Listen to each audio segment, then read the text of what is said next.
थोडं भजन करूयात.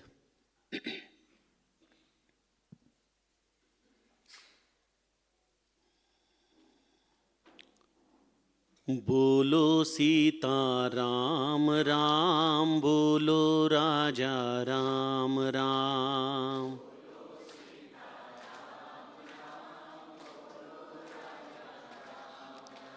बोलो सीता राम राम, बोलो राजा राम राम.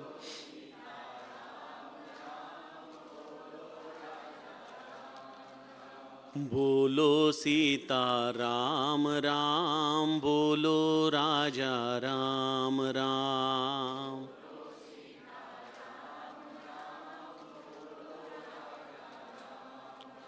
बोलो सीता राम राम, बोलो राजा राम राम. बोलो सीता राम राम, बोलो राजा राम राम.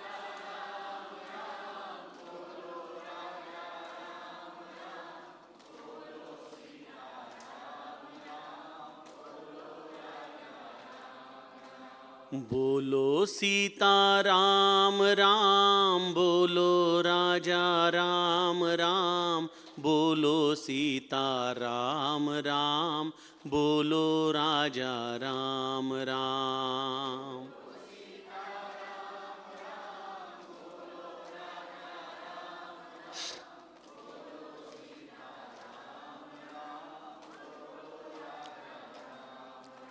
बोलो सीता राम राम, बोलो राजा राम राम. बोलो सीता राम राम, बोलो राजा राम राम.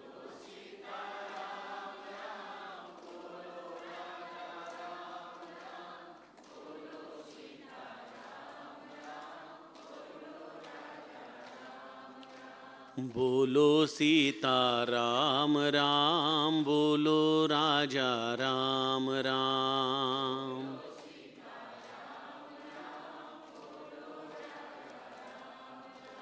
बोलो सीता राम राम, बोलो राजा राम राम.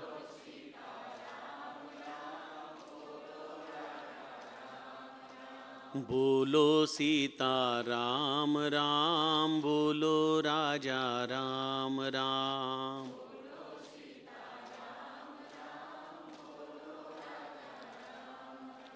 बोलो सीता राम राम, बोलो राजा राम राम.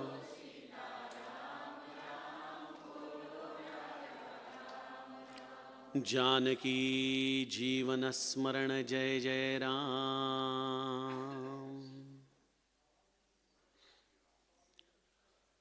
जय जय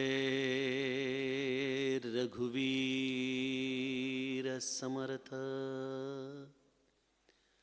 जयाचा जनी जन्म, नामार्थ झाला. जयाने सदा वास नामात केला.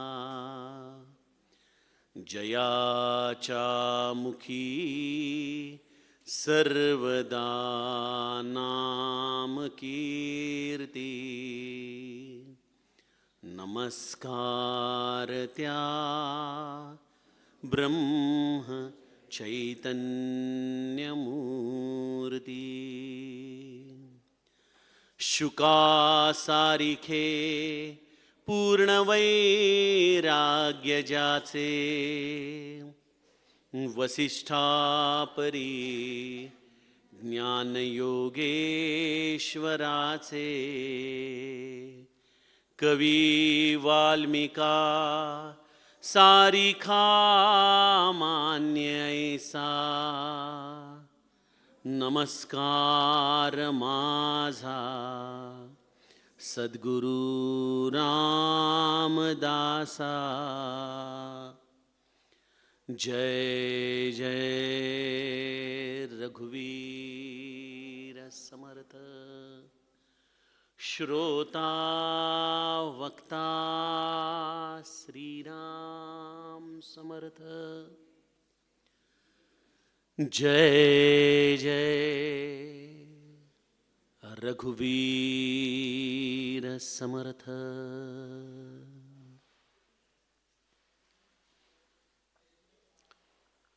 श्रीराम आपल्या सर्वांच्या हृदयस्थ वसणाऱ्या आत्मारामास साष्टांग प्रणिपात करून दासनवमी महोत्सवाच्या निमित्ताने श्री समर्थ कृपेने आज ही निरूपण सेवा सज्जनो ज्या व्यासपीठावरती अनेक महात्मे, अनेक पंडित, अनेक व्यासंगी मंडळी समर्थ सेवा करतात, त्याच या व्यासपीठावरून आज या पामराला देखील सेवा करण्याचं निमित्त प्राप्त झालं. सर्व उपस्थित आदरणीय व्यक्तित्व, आमचे अजित कुलकर्णी सर, योगेश बुवा आणि सर्व पदाधिकारी मंडळी आणि सर्व माझे माता भगिनी गुरुबंधू, सर्वांना व्यासपीठावरून माझं सप्रेम वंदन. सज्जनो, आत्ताच 8 ते साधारणतः 8:15 पर्यंत समर्थ समाधीसमोर निरूपण सेवा झाली आणि त्या विचाराच्या चक्राची आवर्तनच मनामध्ये घेऊन व्यासपीठावरती येऊन बसलोय. तिथं समर्थ कृपेने सारशोधन या समासामधली एक ओवी चिंतनाला घेतली होती, जी मला अत्यंत प्रेरणादायी वाटते माझ्या जीवनामध्ये. दासबोध हा ग्रंथ तर सर्वांगाने गोड आहेच, परंतु त्याच्यातला एखादा समास म्हणा किंवा एखादी ओवी म्हणा, कधी कधी अंतरंगामध्ये आपल्याला असं काही ध्येय, लक्ष, स्पष्टता देऊन जाते की तेवढी एक ओवी देखील जीवनासाठी पुरेशी ठरावी, अशी अवस्था माझ्या मनाची तरी निदान होत असते. समर्थांनी या सारशोधनाच्या समासातल्या 29व्या ओवीमध्ये एक अत्यंत महत्त्वाचं विधान केलं. याच जन्मी येणेची काळे, संसारी होई जे निराळे, मोक्ष पावी जे निश्चळे, स्वरूपाकारे. हा परमार्थाचा प्रवास समर्थ माऊली म्हणते की रोकडा प्रचितीचा घ्या, अनुमानाचा नका ठेवू. असेल तो राम, असेल तो आत्मसाक्षात्कार, तो केवळ संतांच्या पुरता मर्यादित आहे, असा विचार मनामध्ये संकुचित न ठेवता जन्माला आलेल्या, मी तर म्हणतो की लोकमान्य टिळकांप्रमाणे, स्वराज्य हा माझा जन्मसिद्ध अधिकार आहे आणि तो मी मिळवणारच. लोकमान्य टिळकांचं महत्त्व या वाक्यामध्ये जर कशाने येत असेल तर ते वाक्य मिळवणारच या च मध्ये लोकमान्य टिळक सामावलेले आहेत. हा निश्चय, हा ध्येय, हे समर्थांना परमार्थामध्ये देखील अभिप्रेत आहे. आमच्या गोंदवल्याला मोक्षप्राप्तीचं रहस्य ब्रह्मानंद महाराजांनी सांगितलं आणि त्यामध्ये त्यांनी सगळ्यात पहिल्यांदा विधान केलं की सद्गती आणि परमपदाची प्राप्ती व्हावी अशी ज्यांची खरी आणि तीव्र इच्छा असेल. 2 शब्द वापरले, खरी आणि तीव्र इच्छा. जिथं खरी इच्छा आहे पण तीव्रता नसेल, इंटेन्सिटी नसेल, उत्कटता नसेल, तर ती खरी इच्छा ही कधीच कृतिशील होत नाही. आणि जसं समर्थ म्हणतात की निरूपणामध्ये ऐकल्यानंतर खूप छान वाटतं, असं वाटतं की आता उठून लगेच जपालाच लागावं, पण ती उत्कटता कुठंपर्यंत टिकते? महाद्वारापर्यंत टिकले तरी खूप झालं. पूज्य बाबा म्हणायचे, गोंदवल्याला आलो की असं वाटतं की आता बस नामस्मरणासाठी आयुष्य, पण परत जायला बस स्टॉपवर गेलो की ते मानगुटीवर प्रपंचाचं भूत पुन्हा येऊन बसतं. ही अशी आमच्या सामान्य जीवांची अवस्था आहे. आणि त्यामुळं परमार्थामध्ये रोकडी प्रचिती घेणं हे जे समर्थांचं ब्रीद आहे, ध्येय आहे. समर्थ म्हणतात, अरे किती काळ तो उधारीचा व्यवहार करायचा, रोकडी प्रचिती कधी घेणार आपण? मानस पूजा आणि प्रत्यक्ष दर्शन याच महदांतर. तुम्ही प्रत्यक्ष त्या रामाचं दर्शन घ्या, स्वतःचं जीवन कृतकृत्य करून टाका, धन्यता बाळगा, हे समर्थ माऊलीचं सांगणं. आणि मग सज्जनो, तिथल्या निरूपण सत्रामध्ये विवेक विचारावरती विशेषत्वाने मी बोललो आणि नाथ भागवतामध्ये सुमंत्राने जी रामदर्शनासाठी 7 दरवाजे ओलांडले, त्या 7 दरवाज्यांची चर्चा आपण त्या निरूपण सत्रामध्ये केली. आणि ते 7 दरवाजे कुठले तर श्रवण आहे, साधन आहे. तुम्हाला साधनेच्या पश्चात नित्यानित्य विचार, मनन, वैराग्य, साक्षात्कार अशा दृष्टीने या सुमंत्राने ते 7 दरवाजे आपल्याला तिथं सांगितले. त्या सूत्राचं चिंतन मनामध्ये चालू असताना हा आज निरूपणाला पुढचा विचार त्याच्याच अनुषंगाने घ्यावासा वाटला. रामदर्शन होणं म्हणजे नेमकं काय होणं आहे बरं? हा आत्मसाक्षात्कार होणं ही नेमकी काय अवस्था आहे? समर्थांनी मनोबोधामध्ये आपल्याला अत्यंत महत्त्वाचं त्याचं या दर्शनाचं महत्त्व सांगताना एक गोष्ट अधोरेखित केली. काय म्हणतात समर्थ माऊली? कळे आकळे रूप ते ज्ञान होता, तेथे आटली सर्व साक्षी अवस्था. मनाऊन मनी शब्द कुंठित राहे, तोगे तोची तो राम सर्वत्र पाहे. गुरुदेव रानडेंची अत्यंत प्रिय असा हा मनाचा श्लोक होता. त्यावरती ते निरंतर चिंतन करत असायचे. सज्जनो, मनाच्या श्लोकातला हा श्लोक ज्याच्या अंतःकरणामध्ये रुजला, जो निरंतर ह्यावरती विचार करू लागला, त्याला एक गोष्ट तर निश्चित कळाली पाहिजे की जे मोक्षदर्शन समर्थांनी सांगितलं की याच जन्मी येणोची काळे, संसारी होई जे निराळे, मोक्ष पावी जे निश्चळे, स्वरूपाकारे, ते रामदर्शन कशाने होतं तर कळे आकळे रूप ते ज्ञान होता. ज्ञान झाल्याशिवाय रामदर्शन होत नाही. आणि ज्ञान म्हणजे काय या प्रश्नाचं देखील ज्ञान आम्हाला होत नाही. ज्ञान म्हणजे काय? कशाला ज्ञान म्हणायचं? कुठलं ज्ञान झालं असता रामदर्शन होतं? बघा, आमचे समर्थ हे अत्यंत तर्कवादी, शुद्ध विचार करणारे संत आहेत. मी तर आत्ताच बोलताना म्हणालो की मला का माझ्या समर्थांचं एवढं प्रेम येतं, कारण आम्ही इंजिनियर माणसं असतो ना, आम्हाला सगळी स्पेसिफिकेशन क्लिअर लागतात. ड्रॉइंग क्लिअर पाहिजे, स्पेसिफिकेशन क्लिअर पाहिजेत. आम्ही जेव्हा म्हणतो की रामदर्शन हवंय, तर मग तो राम कोण, त्याच्यासाठी काय अर्हता आहे? बरं, मग तुम्ही ज्ञान म्हणता, तर मग ज्ञान म्हणजे काय? या गोष्टी नीट समजावून सांगितल्या पाहिजेत ना.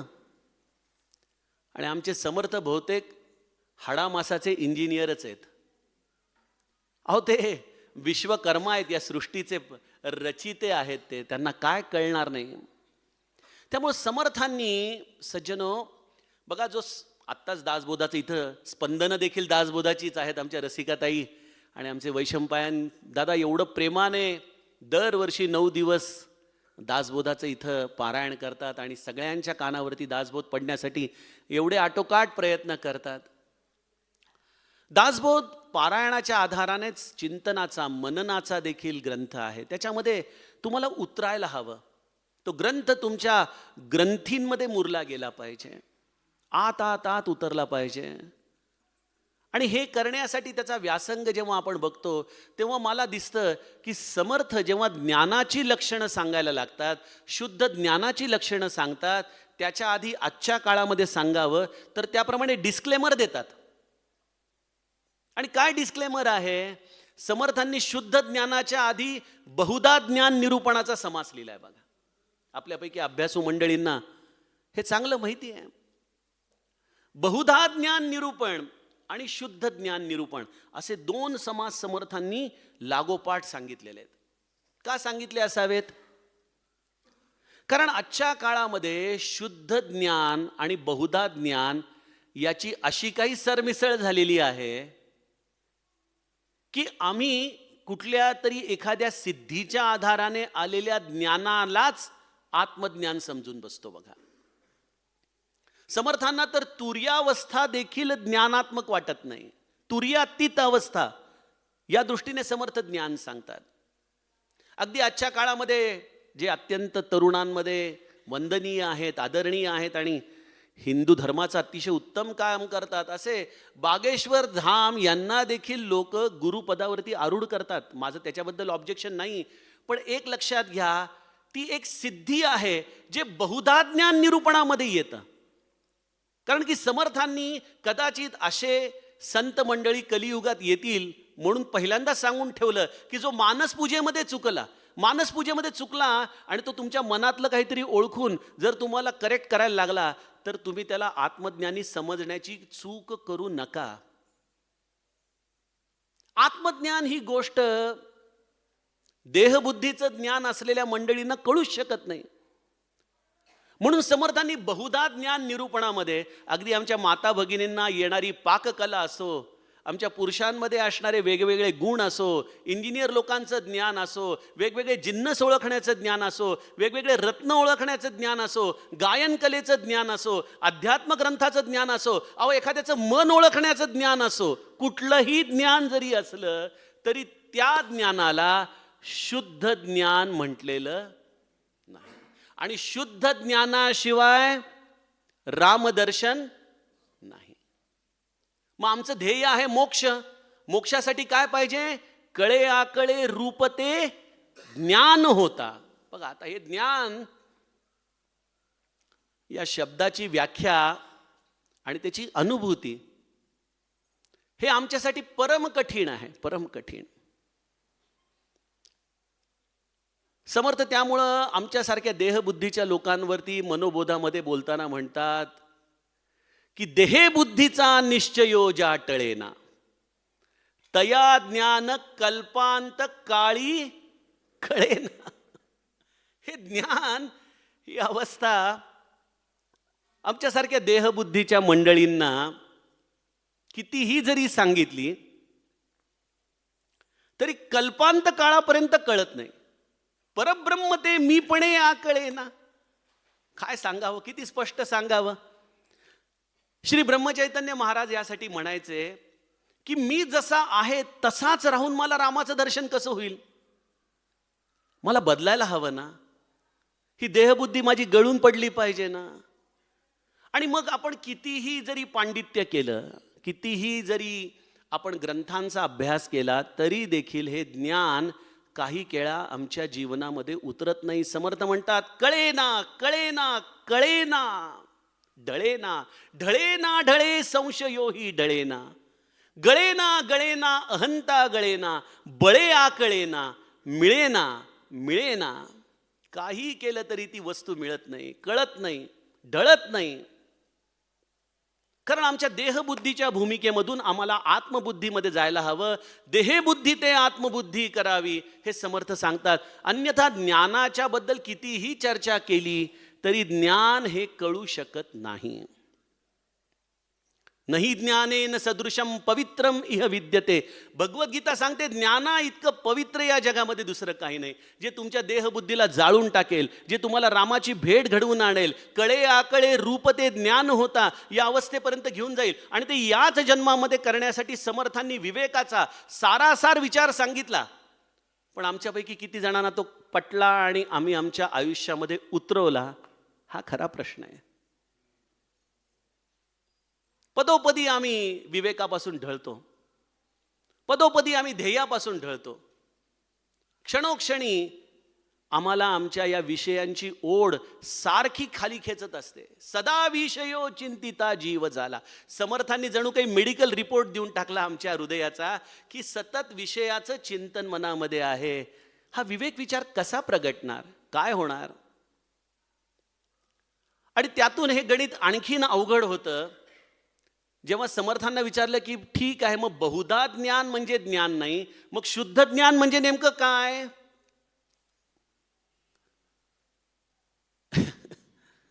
समर्थांनी शुद्ध ज्ञानाच्या सुरुवातीला 4 ओव्या लिहिल्या आणि 4 विकेट पडल्यात बघा आमच्या. तुमच्यापैकी अभ्यासू मंडळींना नक्की आठवत असेल काय म्हणतात समर्थ 4 ओव्यांमध्ये सुरुवातीच्या. ऐक ज्ञानाचे लक्षण, ज्ञान म्हणजे आत्मज्ञान, पहावे आपणासी आपण, या नाव ज्ञान श्रीराम. गमतीने म्हणतो की आरशात उभं राहिल्यानंतर ही ओवी आठवू नका. पहावे आपणासी आपण, या नाव ज्ञान. आपणासी आपण पाहणं याचा अर्थ आम्हाला कळू शकत नाही. आणि बघा किती भ्रमात्मक असतं. आरशामध्ये ठीक आहे आपण आपल्या रूपाला पाहतो, या देहाला पाहतो, पण ते देखील चुकीचं पाहतो. बघा आरशामध्ये जी उजवी बाजू आहे ती डावीकडे दिसते. त्याला म्हणून तर मिरर इमेज म्हणतात ना. भ्रमात्मक आहे ते दर्शन देखील भ्रमात्मक आहे. इथं तर समर्थांनी त्याला रूपापासून स्वरूपापर्यंत जाण्यासाठी सांगितलंय की पहावे आपणासी आपण, या नाव ज्ञान. काही कळलं? काही कळलं नाही. असे एक आमचे फार जवळचे मित्र होते, त्यांचं एक वाक्य असायचं मुखामध्ये, काही कळलं? काही कळलं नाही. म्हटलं कदाचित दुसरी व्याख्या कळेल. समर्थ म्हणतात मुख्य देवास जाणावे, सत्य स्वरूप ओळखावे, नित्यानित्य विचारावे, या नाव ज्ञान श्रीराम. मुख्य देवासी ओळखावे. हा मुख्य देव कोण? पुन्हा प्रश्न. तिन्ही लोक जेथोनी निर्माण झाले, तया देवरायासी कोणी न बोले. जगी थोरला देव तो चोरलासे, गुरु वीण तो सर्वथाही न दिसे. जगी थोरला देव तो चोरलासे. अरे हा जगामध्ये मुख्य देव कोण आहे? कोणाला म्हणायचं मुख्य देव? जगी द्वादशादित्य हे रुद्र 11, असंख्यात संख्या करी कोण शकरा. जगी देव धुंडाळिता आडळेना, जनी मुख्य तो कोण कैसा कळेना. कोण आहे मुख्य देव? कोणाला म्हणायचं? मोठा प्रश्नच आहे. जेथे दृश्य प्रकृती सरे, पंचभूतिक वोसरे, समूळ द्वैत निवारे, या नाव ज्ञान श्रीराम. जेथे दृश्य प्रकृती सरे, पंचभूतिक वोसरे. अरे इथं पोचा आलेली वाटी शेजारच्या घरात गेली आहे, त्याचा विसर पडत नाहीये. आणि पंचभूतिक वोसरे कसं करायचं बाबा हे? मग मनबुद्धी अगोचर, नचले तर्काचा विचार, उल्लेख परेहुन पर, या नाव ज्ञान श्रीराम. समर्थांनी ज्ञानाच्या व्याख्या सांगितल्या, ज्या एखाद्या जलदगती गोलंदाजाचा चेंडू डोक्यावरून जावा ना, तसं आमच्या सगळ्यांच्या, म्हणजे माझ्यावर का, मी उगीच तुम्हाला सगळ्यांना म्हणून माझ्याबरोबर आणत नाही, माझ्या तरी निदान हे काही पल्ले पडायला तयार नाही. कारण सदा विषयो चिंतिता जीव झाला, अशी माझी अवस्था. मग इथं दोन प्रश्न येतात की हे आपल्यासाठी नाहीच. साधा सोपा मार्ग आहे ना, हे आपल्यासाठी नाही. बरं, हे आपल्यासाठी नाही म्हटल्यानंतर केवढा मोठा घाटा आहे. पुनरपि जननम पुनरपि मरणम, पुनरपि जननी जठरे शयनम. आहे, पुन्हा ये रे माझ्या मागल्या, पुन्हा पुन्हा यायचंय, पुन्हा पुन्हा जायचंय, पुन्हा पुन्हा यायचंय. मला गमतीने आठवतं, एकदा 2 मुलं 10वीत नापास होतात. म्हणतात आता काय आत्महत्याशिवाय पर्याय नाही, म्हणून आत्महत्येला जातात. आत्महत्या करताना एक जण म्हणतो, अरे थांब थांब थांब, मी ऐकलंय की मेल्यानंतर पुन्हा जन्माला यावं लागतं. अरे म्हणजे पुन्हा पहिलीपासून परीक्षा द्यायची 10वीपर्यंत? ही परीक्षा पास होता येत नाही, परत पहिलीपासून कोण करणार? नाही नाही नाही, कॅन्सल कॅन्सल कॅन्सल. मला सांगा, आमची देखील अशीच अवस्था आहे. ज्ञान ज्ञान ज्ञान बोलायला गेलो, वाचायला गेलो, पारायण केलं, सगळं केलं, काही कळालं? काही नाही. मित्र बरं का माझा, मी नाही. बरं, नाही केलं, नाही कळून घेतलं तर पुन्हा मरण आहेच समोर. आणि मग समर्थांची ही जी ओवी सार शोधनातली सांगितली ती तर दुरापास्तच. याची जन्मी येण्याची काळे, संसारी होई जे निराळे, मोक्ष पावी जे निश्चळे स्वरूपाकारे. म्हणजे फार मोठा गुंताच आहे. भ्रमे चुकले हित ते आकळे ना.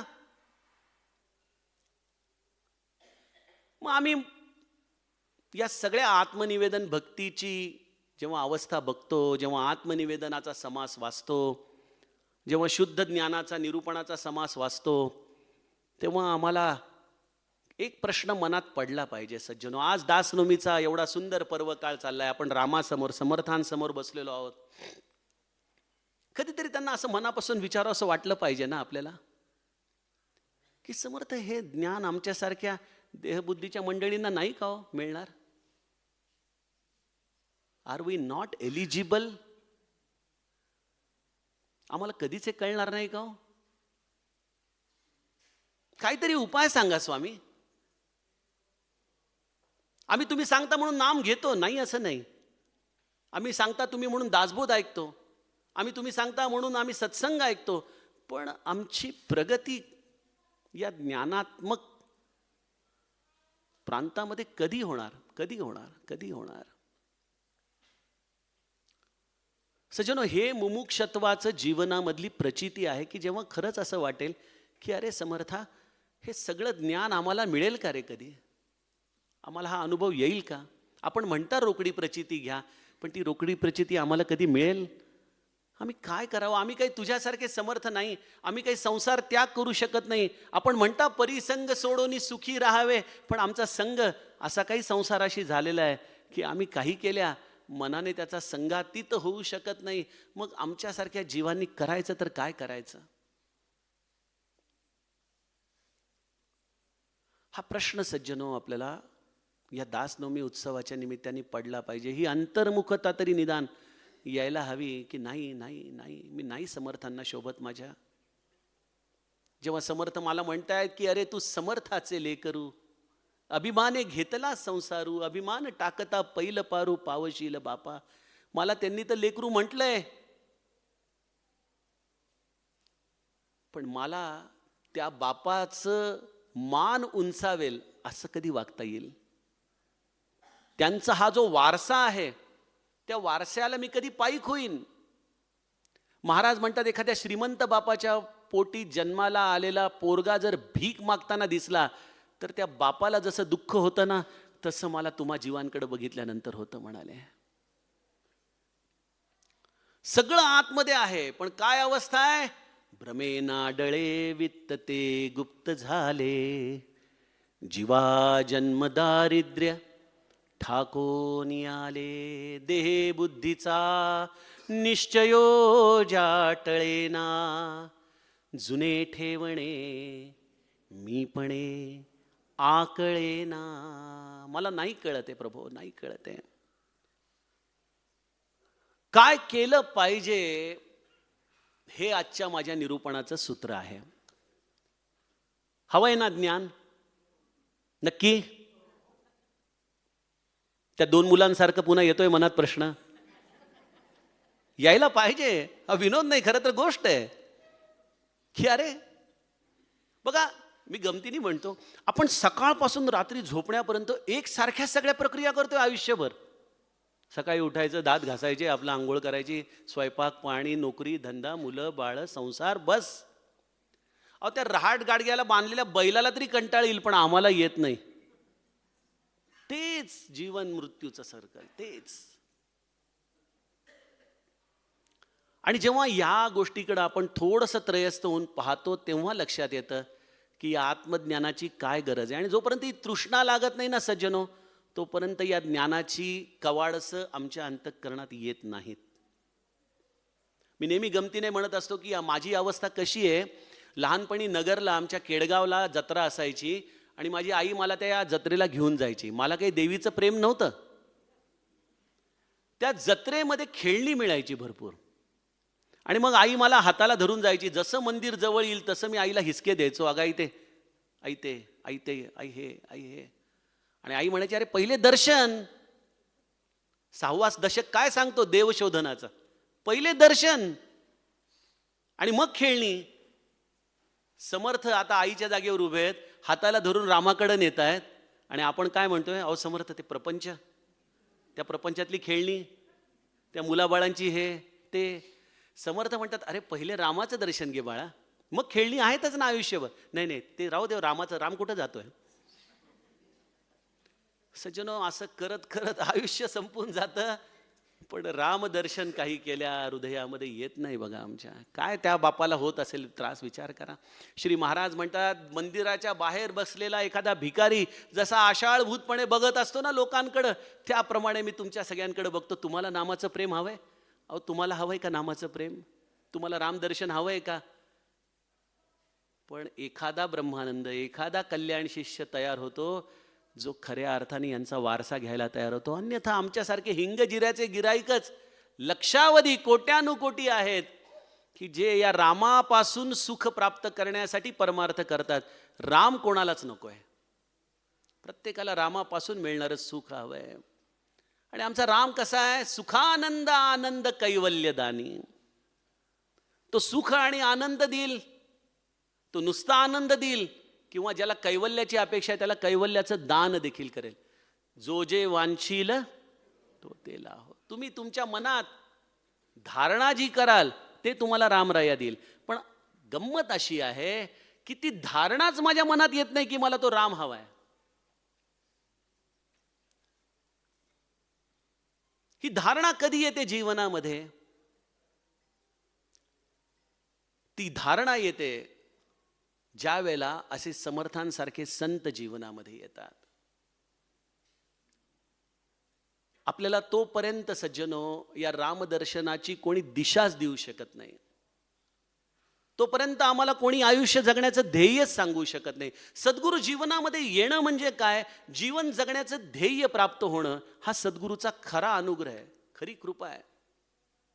जनी भक्त ज्ञानी विवेकी विरागी, कृपाळू मनस्वी क्षमावंत योगी, प्रभू दक्ष व्युत्पन्न चातुर्य बाणे, जयाचे नियोगे समाधान जाणे. आमच्या जीवनामध्ये असा सद्गुरू येणं, तो आपल्या जीवनामध्ये येणं हे खऱ्या अर्थाने जीवनाचं महत्भाग्य आहे. आणि आज आमच्या सगळ्यांवरती केवढं मोठं महत्भाग्याची कृपा आहे बघा. हा असा हरिभक्त विरक्त विज्ञान रासी, जेणे मानसी स्थापिले निश्चयासी, तया दर्शने स्पर्शने पुण्य जोडे, तया भाषणे नष्ट संदेह मोडे. असा समर्थांसारखा सद्गुरू आमच्या जीवनात आला, श्री ब्रह्मचैतन्यांसारखा संत आमच्या जीवनात आला.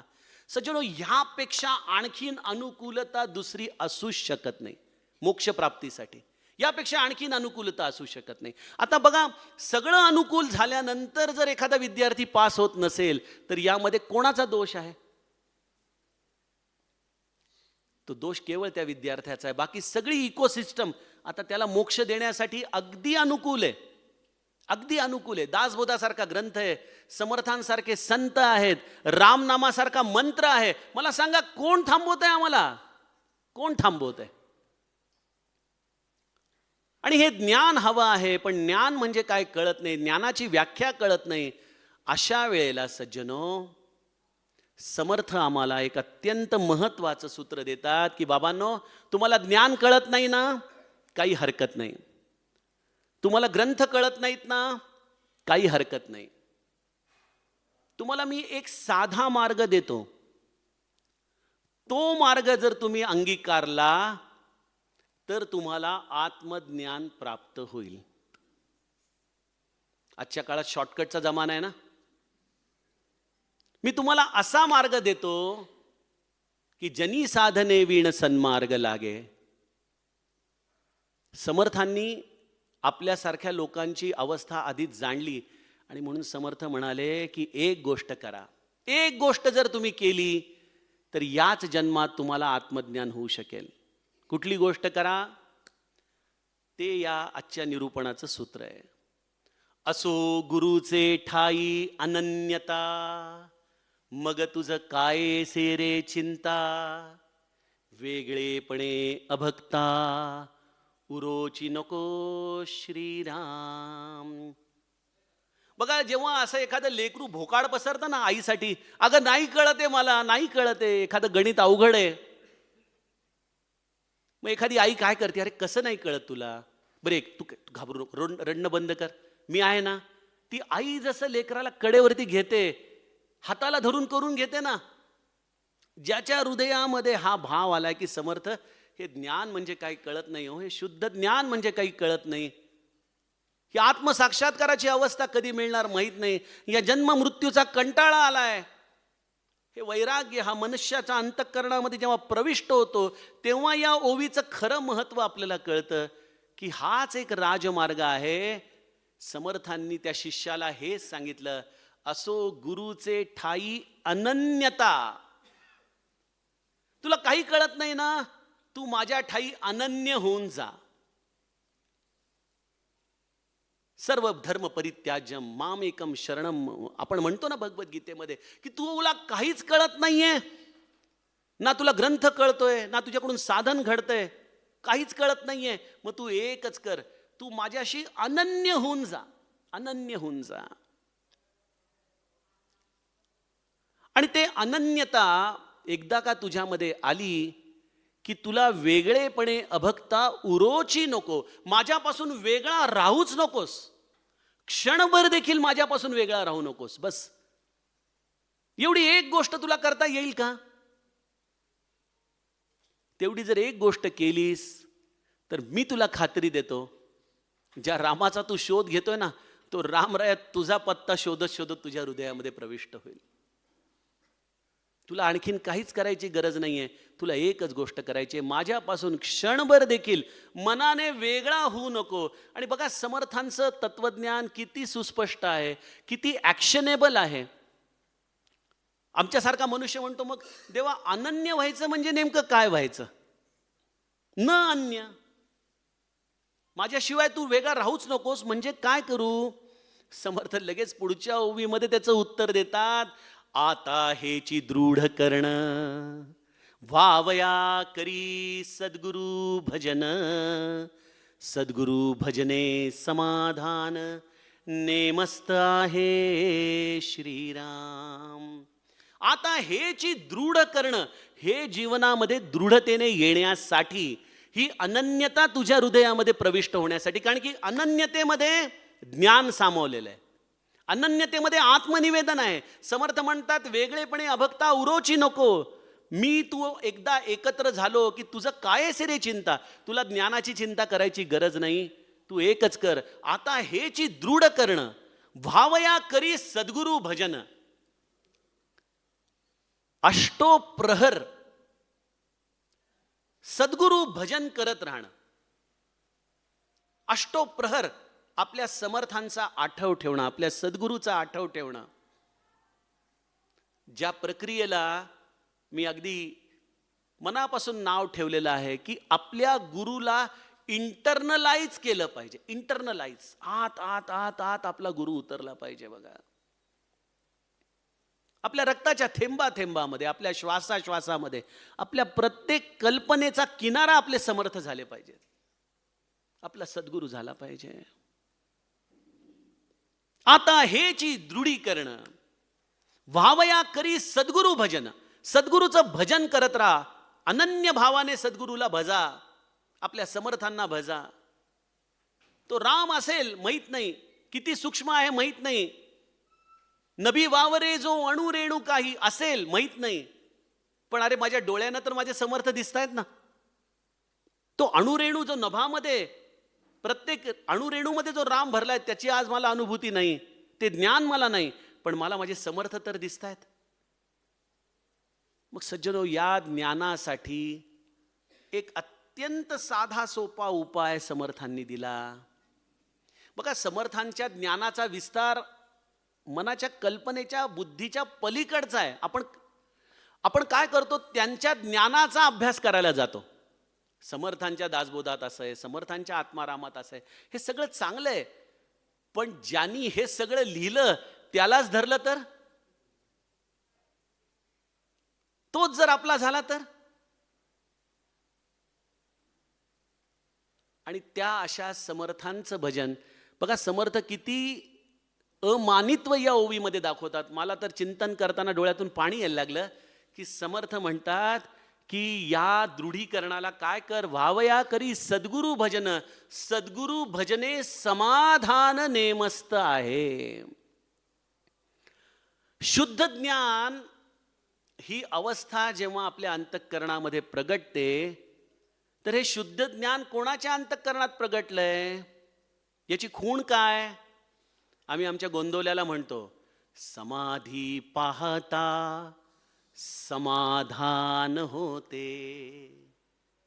ज्याच्या हृदयामध्ये राम प्रविष्ट झालेला आहे ना, तया दर्शने स्पर्शने पुण्य जोडे, तया भाषणे नष्ट संदेह मोडे, जयाचे नियोगे समाधान बाणे. बघा, या संत सत्पुरुषांच्या जीवनात आम्हाला का यावं लागतं इथं? का आम्ही येतो समर्थांच्या पायाशी? माऊली हरिपाठात म्हणते त्याप्रमाणे, प्रपंची निमाले साधू संगे. इथं आम्ही शांत होतो कारण हा समाधान स्वरूप समर्थ इथं आहे. त्यामुळे शुद्ध ज्ञानाचं माझ्या अल्पमतीनुसार एकच लक्षण आहे, जिथं संपूर्ण समाधान होतं ते शुद्ध ज्ञानाचं प्रागट्य आहे. शुद्ध ज्ञान म्हणजे पांडित्य नाही. शुद्ध ज्ञान म्हणजे ग्रंथ कंठस्थ करणं नाही. शुद्ध ज्ञान म्हणजे एखाद्या वेगवेगळ्या विषयांवरती अत्यंत प्रभावीपणे बोलणं नाही. शुद्ध ज्ञान म्हणजे एकच, जया दर्शने स्पर्शने पुण्य जोडे, तया भाषणे नष्ट संदेह मोडे. मला त्याच्याकडे बघत राहावं असं वाटतं, मला दुसरं त्याच्यातलं काहीच कळत नाही. आमच्या गोंदवल्याला महाराज देहात असताना पटाईत मावशी नावाच्या एक महाराजांच्या सेवेकरी होत्या. अशिक्षित होत्या, अनपढ होत्या. आणि महाराज एखाद्या वेदांताचं, नाथ भागवताचं सूत्र प्रतिपादन करताना तासन तास बोलायचे, अस्खलित वेदांत सांगायचे महाराज. आणि ही पटाईत मावशी असं तोंड उघडं करून त्यांच्याकडे बघत बसलेली असायची आशाळभूतपणे. सगळं झालं की लोक नमस्काराला यायचे. महाराज मावशीकडे बघून म्हणायचे, काय मावशे, काही कळालं का? मावशी म्हणाली, काही कळालं नाही बाबा म्हणे. महाराज म्हणाले, मग कशाला बसते तासन तास इथं माझ्याकडे बघत?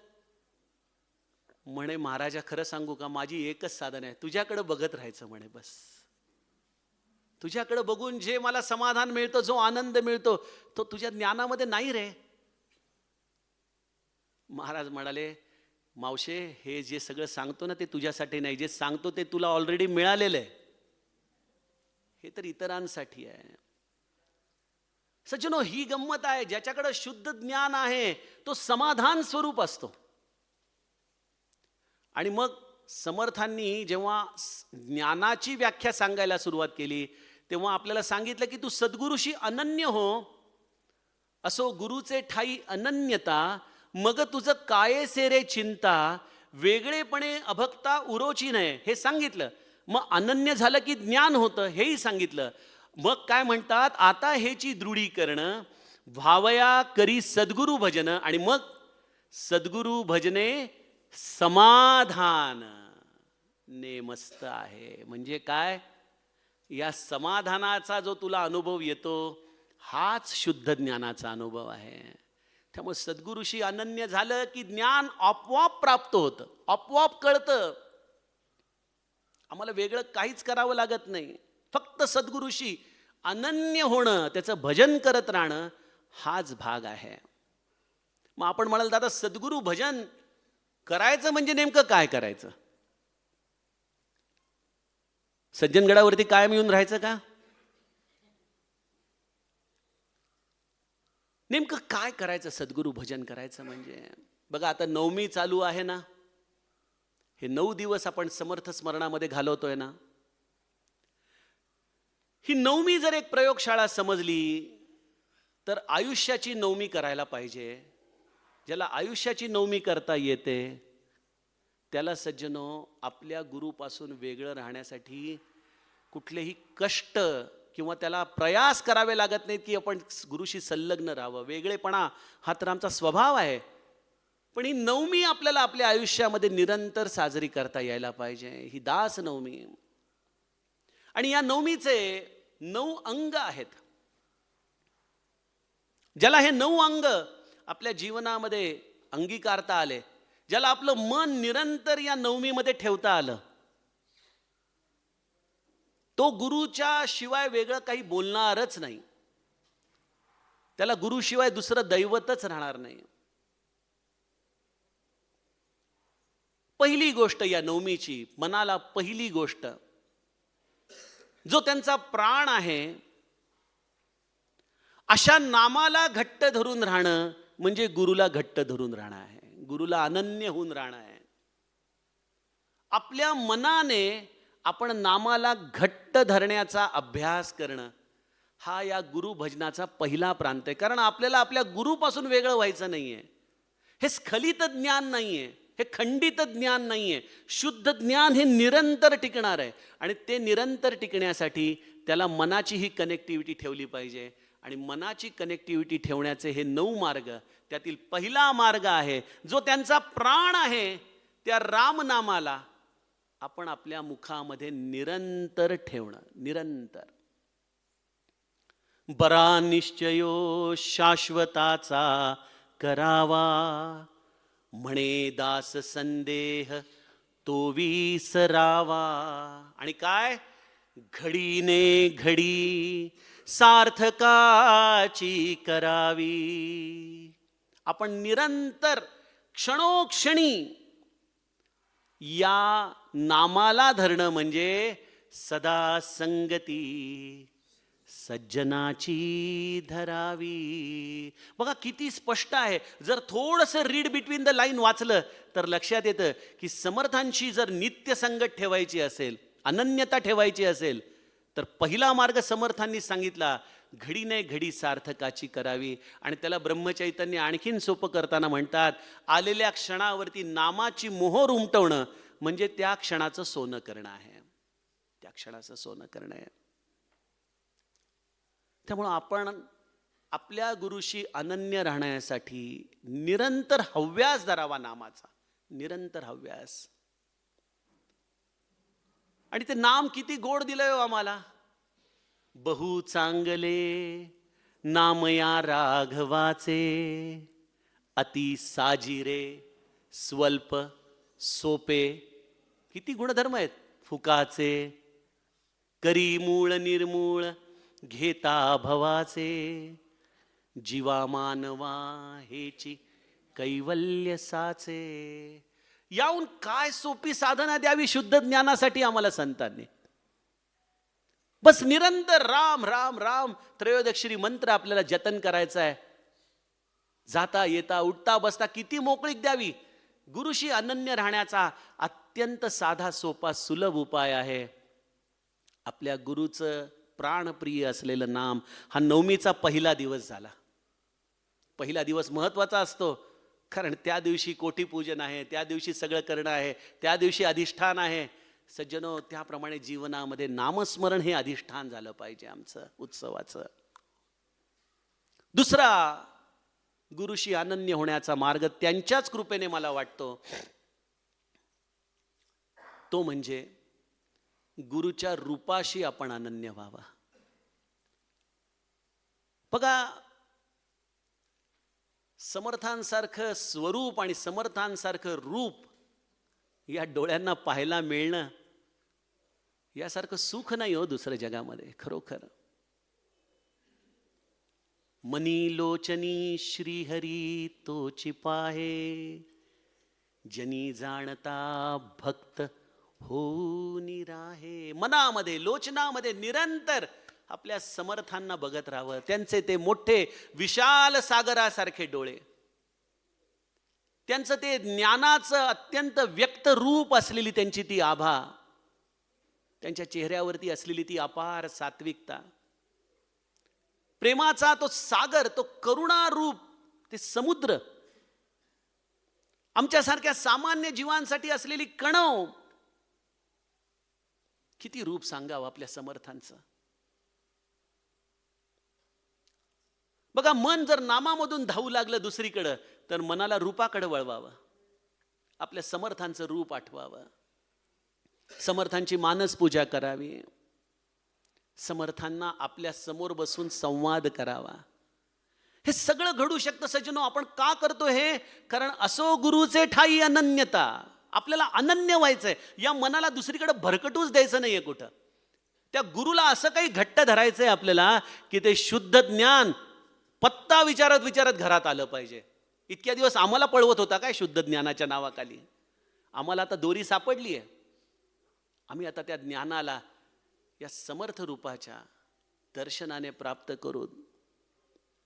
सज्जनो, नवमीचा दुसरा दिवस आहे. या समर्थ रूपाचं चिंतन करत राहावं.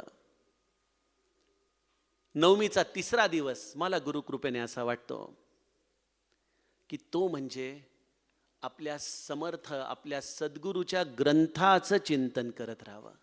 ग्रंथचिंतन. आणि आपण किती मोठ्या बापाचे वारसदार आहोत. केवढं धन देऊन गेलाय आम्हाला तो चिंतनाला. केवढं धन देऊन गेलाय.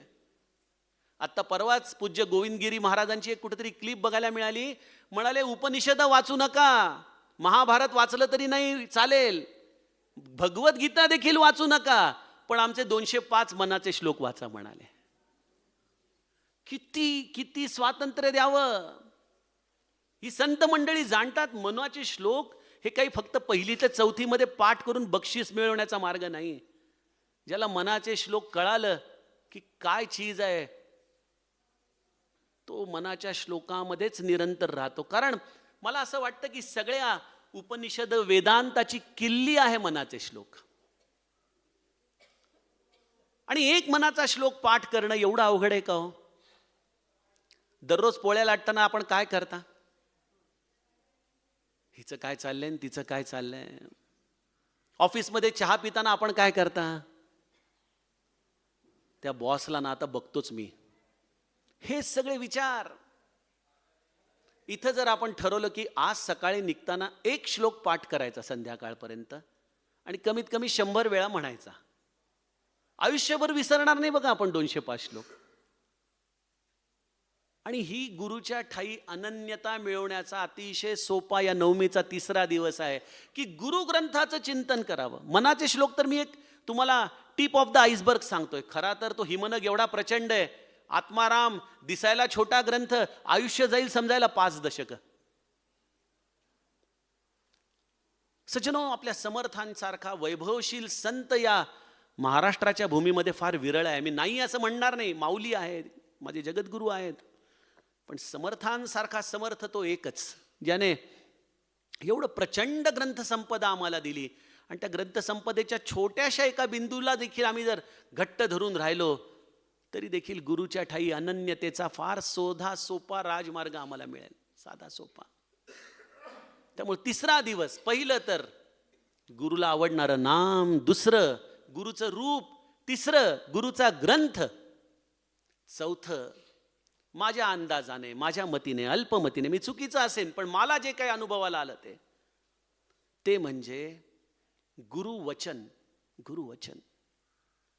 गुरुची वचनं आपण आपल्या नित्य हृदयामध्ये स्मरणात ठेवावी. कारण समर्थच आम्हाला सांगतात ना की सद्गुरु वचन काय आहे? तोच सिद्धांत आहे, तोच धादांत आहे, तोच वेदांत सप्रचित आला. आपल्याला समर्थांनी सांगितलंय ना.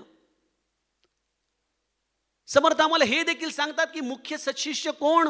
गुरुवचनी विश्वास पूर्ण. मग गुरुवचन हे आपल्या जीवनाचा दीपस्तंभ झाला पाहिजे. बघा, दीपस्तंभ. तुम्ही बघा, एखादा प्रश्न आला की अनेक लोकांना विचारतात, तुम्हाला काय वाटतं, काय करावं, काय करावं? कधी आपल्या गुरूंना विचारलंय? आपण म्हणालो दादा ते बोलतच नाहीत. ते बोलतात, त्यांच्या वचनांमधून बोलतात. जो त्या वचनांमध्ये आत राहतो त्याला ती वचनच उत्तरं देतात. माझा स्वतःचा अनुभव आहे. 2000 साली माझी फॅक्टरी काही कारणामुळे बंद पडली होती. मनामध्ये अनेक संशय निर्माण झाले होते. वय लहान होतं, काय करावं काही कळेना. आणि महाराजांच्या ठाई हीच प्रार्थना चालली होती की महाराज काहीतरी मार्ग दाखवा, काहीतरी मार्ग दाखवा. आणि महाराजांचं 8 जुलैचं मला वाटतं ते प्रवचन आहे, ज्यामध्ये महाराज म्हणाले की एखादी लांब उडी मारण्यासाठी 4 पावलं मागं जावं लागतं. त्याप्रमाणे जर प्रपंचामध्ये अधोगती होत आहे असं वाटत असेल तर ते एका महत् कार्याची सुरुवात झालेली आहे, हे लक्षात ठेवा. आणि मला ते वाक्य असं काही जाऊन माझ्या हृदयाला लागलं. म्हटलं अरे हेच तो आधार पाहिजे होता, हीच ती गोष्ट हवी होती. मला सांगा, काय समाधी बोलली माझ्याशी? कुठल्याही चमत्काराच्या पलीकडे आपले समर्थ आहेत. ते सगळे चमत्कार करू शकतात, पण चमत्काराच्या पलीकडे विवेक आहे आणि त्या विवेकाने आपण आपला परमार्थ करावा. गुरु वचनाचा नित्य आपण जर आश्रय घेतला, बघा आपले दासबोधामध्ये एक एक ओवी हे गुरुवचन आहे. ऑफिसमध्ये क्रेडिट मिळालं नाही आपल्याला, काय होतं, खूप त्रास होतो. अहो मी एवढं सगळं केलं, पण बघा ना मला नाही काही त्यांनी हे केलं. समर्थांची ओवी आठवावी. मी करता ऐसे म्हणसी, तेणे तू कष्टी होशी. राम करता ऐसे म्हणसी, पावसी यश कीर्ती प्रताप. त्रास कशाचा आहे? अहंता गुणे सर्व ही दुःख होते, मुखी बोलिले ज्ञान ते व्यर्थ जाते. काय बघा, गुरुवचन गुरुवचन गुरुवचन. आपल्या गुरुला आपण आपल्या असं अंतःकरणामध्ये घट्ट धरून राहावं. पहिली गोष्ट गुरुचं नाम, गुरुचं रूप, गुरुचे ग्रंथ, गुरुचे वचन. पाचवी गोष्ट मला असं वाटतं ते म्हणजे गुरुचं धाम. गुरुचं धाम. उठता बसता जाता येता सज्जन गडवासी माझे रामदास माये, माझे रामदास माये. सज्जनगड निवासी माझे रामदास माये. तो सज्जनगडावरचा रामदास हा माझा मायबाप आहे. आणि त्या सज्जनगडाचं, त्या समाधीचं, त्या मंदिराचं, या रोमारोमाचं, या वाळू मातीच्या कणाकणाचं चिंतन, आपल्या धामाचं चिंतन निरंतर मनाने करणं हे गुरुशी अनन्य होण्याचा पाचवा मार्ग आहे. माझ्या दृष्टीने ही 9वी मधली पंचमी आहे की आपण या धामाशी एकरूप होऊन राहावं. बघा इथं संघ शब्द म्हटलेला आहे आणि संघ हा मनाचा असतो, साथ ही देहाची असते. लोकांना नेहमी उलटं करतात. लोकांना वाटतं की सज्जनगडावरती राहिलो, बघा हे तर मी आत्ताच प्रसादे काकांशी बोलत होतो, म्हटलं इथं राहणं म्हणजे तपस्या आहे, तपश्चर्या आहे लोकांची, जे कोणी इथं निरंतर राहतात. पण हे भाग्य जरी तुमच्यापैकी प्रत्येकाला मिळालं नाही तरी संग करण्याचं भाग्य मात्र प्रत्येकाकडे आहे. तुम्ही त्या मनाने संग त्याच्याशी ठेवू शकता, त्या धामाशी संग ठेवू शकता. साधं घड्याळ बघताना अरे किती वाजले, इतके वाजले का, मग आत्ता गोंदवल्यामध्ये काय चाललं असेल, आत्ता सज्जनगडाला काय चाललं असेल, असा क्षणामध्ये विचार येणं म्हणजे धामाशी संलग्न होणं आहे. आपण आपल्या सद्गुरूच्या धामाशी संलग्न राहावं. आपल्या सद्गुरूचा आठव अशा पद्धतीने 5व्या सूत्राने करावा की सद्गुरूचं धाम निरंतर आपण ठेवावं. त्यामुळे सद्गुरूचं नाम, सद्गुरूचं रूप, सद्गुरूचे ग्रंथ, सद्गुरूचं वचन, सद्गुरूचं धाम आणि आत्ता 5वा कुठला सांगितला जो असेल तो, असे एक एक एक एक एक एक सूत्राचा विचार करत आपण पुढे जावं. 6वी गोष्ट मला गुरुकृपेने दिसते ती म्हणजे सद्गुरूच्या समाधीचा आठव नित्य ठेवावा. नित्य डोळ्यासमोर आपल्या समर्थांची समाधी आपण स्मरणामध्ये ठेवावी. जेव्हा कधी आतमध्ये जाऊन आपण जलाभिषेक केला असेल, जेव्हा तो स्पर्श आपल्या कपाळी झाला असेल, जेव्हा कधी तो हाताला स्पर्श झाला असेल, त्या स्पर्शाला आपण आठवत राहावं. बघा आपल्या मनामध्ये समाधीमध्ये आपले समर्थ आहेतच. आपल्या कल्याण स्वामींनी ज्या उत्कटतेने समर्थांची त्या रात्री उपासना केली असेल, त्या उपासनेमुळे समर्थांनी जणू काही प्रत्यक्ष दर्शन दिलं की मी त्या समाधीमध्ये आहेच, निरंतर आहे. त्यामुळे इथं प्रत्यक्ष समर्थांचा वास आहे या समाधीमध्ये. आणि त्या समाधीचं नित्य स्मरण ठेवणं हा गुरुशी अनन्य होण्याचा 9वीचा 6वा दिवस मला वाटतो. बघा आपण आपल्या गुरुच्या समाधीचं नित्य चिंतन करावं. 7वी गोष्ट मला गुरुचिंतनामध्ये जाणवते आणि ती म्हणजे गुरुच्या स्पर्शित वस्तूंचं आपण स्मरण ठेवावं. बघा आपल्या मंदिरापासून जेव्हा आपण शेजघराकडे जायला लागतो तेव्हा समर्थ स्पर्शित किती वस्तू आहेत. आपलं काय भाग्य आहे. आपल्या कल्याण स्वामींचा हंडा आहे, समर्थांचा पलंग आहे, यज्ञकुंड आहे, त्यांचा पिण्याचा तांब्या आहे, कुबडी आहे, दंड आहे, मारुतीरायाने दिलेली वल्कल वस्त्र आहेत. आणि या सगळ्याला आपल्या समर्थांचा स्पर्श झालेला आहे. ही गोष्ट किती मनाला प्रसन्नता देणारी आहे. त्या केवळ वस्तू म्हणून बघू नका. ही लोचनी पाहता दृश्य भासे. आपण या डोळ्यांनी पाहिलं तर अरे हे काय तांब्याचं आहे. पुन्हा संशय, हा खरंच समर्थांच्या काळातला असेल का?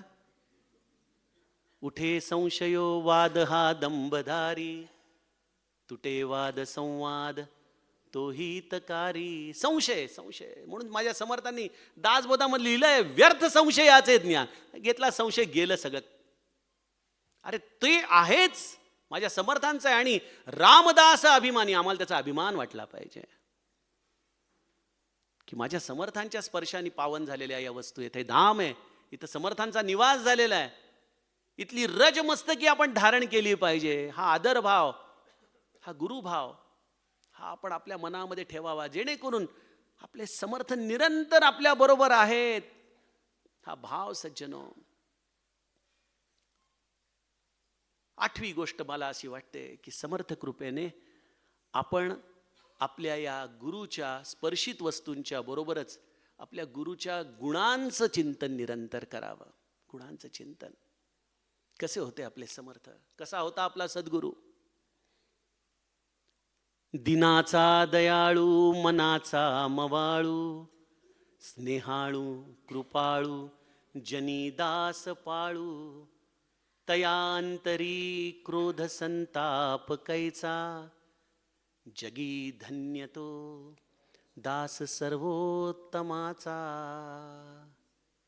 आपल्या गुरुच्या गुणांचं दर्शन घ्यावं, गुणांचं चिंतन करावं. आणि गुणांच्या चिंतनाने काय होतं? म्हणे दास रघुनाथाचा गुण घ्यावा. तो गुण आपल्यामध्ये उतरला पाहिजे. बघा, दिनाचा दयाळू, मनाचा मवाळू, स्नेहाळू कृपाळू, हे सगळं काही आपल्या जीवनामध्ये उतरणं आपल्या गुरुचं गुण. मला तर सांगू का, गुरु कृपेने मी रामकथा करतो आपण जाणता, पण माझी रामकथा नसते, माझी गुरुकथा असते. मी फक्त गुरुकथा गातो. कारण माझा गुरु आणि माझा राम यामध्ये मुळी भिन्नताच नाही. कारण माझ्या रामाला ज्यांनी हृदयामध्ये उतरवलं, त्या रामाचे सगळे गुण गुरुच्या जीवनात आले. आणि मग गुरुचे गुण आळवता आळवता राम आळवला जातोच की आपोआप. त्यामुळे गुरुच्या गुणांचं चिंतन हा एक गुरुशी अनन्य होण्याचा फार सुंदर राजमार्ग आहे. आणि शेवटचं आणि अंतिम, गुरुचरित्राचं निरंतर चिंतन करावं. गुरुचरित्राचं. कसे माझे समर्थ फडताळत बसले असतील, कशा राणूबाई शोधत असतील, कशा गेल्या असतील तिथं. आणि मग त्या फडताळामध्ये कसं कपाटाच्या मागं हे छोटे नारायण दिसले असतील. आणि मग कसं आईने विचारलं असेल, अरे नारायणा काय करतोस इथं? आणि छान शांत टपोरे डोळे उघडून नारायणाने आईकडे कसं स्मित हास्य करून बघितलं असेल. कसं म्हणाले असतील, आई चिंता करतो विश्वाची. कसं हे विश्वाची चिंता करत असेल हे लेकरू? कसं त्याला एवढ्या 8व्या वर्षी विश्वाची चिंता लागली? इथं माझी प्रपंचाची चिंता मिटत नाही, यांना 8व्या वर्षी विश्वाची चिंता कशी लागली असेल? कसं माझे समर्थ टाकळीला गोदावरीच्या नदीत माध्यान्नीपर्यंत उभे राहिले असतील. कसे ते मासे लचके तोडत असताना देखील हे स्थिर बुद्धीने त्या पाण्यामध्ये उभे राहत असतील. कसं गायत्रीचं पुरस्चरण केलं असेल माझ्या स्वामींनी? कसं देशाटन केलं असेल? कसे मठ स्थापन केले असतील? हा चरित्रामध्ये किती प्रसंग आहेत. कल्याणा छाटी म्हणताना तो प्रसंग डोळ्यासमोर आठवून जर अंगावरती रोमांच उभे राहिले तर सज्जनो, आपण गुरुचरित्राचं नित्य चिंतन करत आहोत. धाब्याच्या मारुतीकडे जाताना कसं हा पिसा समर्थांच्या अंगामध्ये संचारला असेल, कशी शिष्यांची परीक्षा घेतली असेल. आपलं मन या नवमीच्या उत्सवाने अशा 9 सूत्रांनी भरून टाकावं. बघा, आणि ज्याला जीवनाची नवमी करता आली या दासनवमीच्या निमित्ताने, त्याला असो गुरुचे ठाई अनन्यता, मग तुझं काय सेरे चिंता, वेगळेपणे अभक्ता उरोची नको.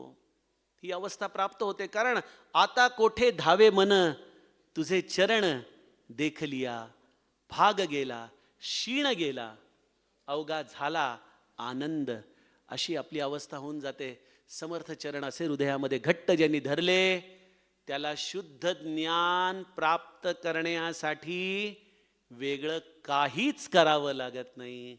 हेच मला या सूत्राच्या आधाराने आपल्याला सांगायचं होतं.